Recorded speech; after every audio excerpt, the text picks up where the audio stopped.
those of you who are new to my channel, I'm Xander, founder of WikiFlow and creator of Flow Cola. I've been hula hooping for 14 years and I'm here to share my wisdom with the world. And that means you. This episode is called Sacred Geometry, or as others refer to it, geometry.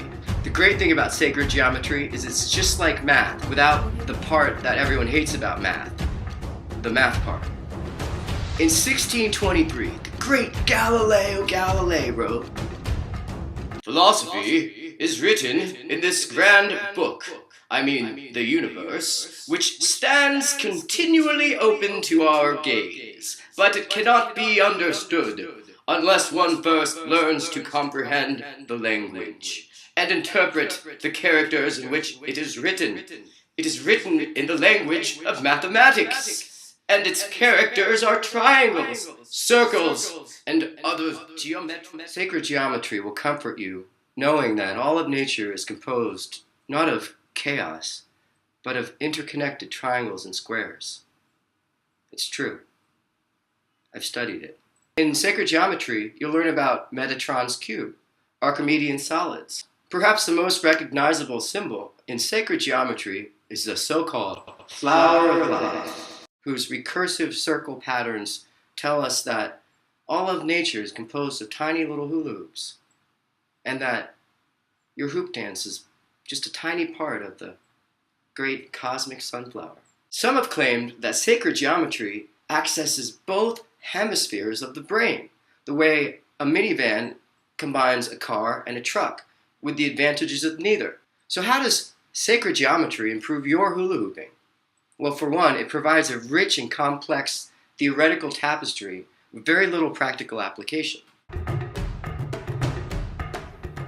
New initiates to sacred geometry often wind up spending a lot of their time drawing little pictures of circles and squares. And this is very bad.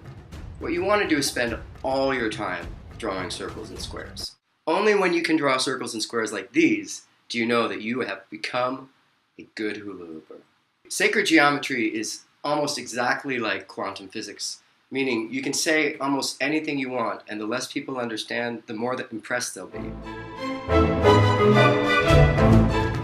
So one key addition or contribution I'd like to make right here, right now in this video to our appreciation and understanding of sacred geometry is to ask why we hoopers prefer sacred geometry, that is, abstract or Euclidean shapes, to describe hula hooping instead of, say, physics. Well, this is intentional. Why? Well, physics is profane. You see, geometry is sacred, physics is profane. So just the other day I was talking to this Nobel Prize professor of physics, and I was explaining to him how hula hooping is all about spirals and geometry, and he says to me, "You mean inertia and momentum and helices?" And I'm like, huh? I mean, in other words, it was all sciencey and not sacred.